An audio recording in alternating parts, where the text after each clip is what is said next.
Goddag, mit navn er Tony Sander, og jeg er opfinder og har opfundet Sanders Smoke Cleaner, altså røgrensning til brændeovn, pejse, træpillefyr og lignende bioafbrænding.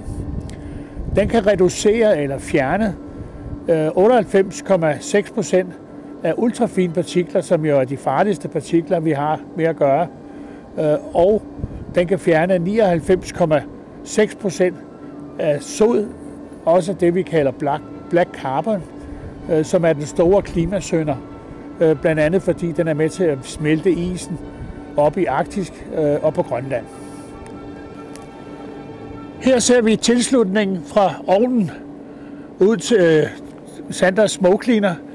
Det er røggassen, der kommer ud der, og hernede der kommer frisk luft ind til ovnen, som er forvarmet. Det vil sige, at det har en utrolig stor indvirkning på, hvor meget man kan tørre træet netop med forvarmet luft, sådan så man udnytter træet bedre som brændsel. Det er den sidste nye prototype nummer 2. Det vil sige, at vi har lavet andre prototyper, fordi der findes flere typer og modeller. Men den her model, den er til henholdsvis parcelhuse og sommerhus.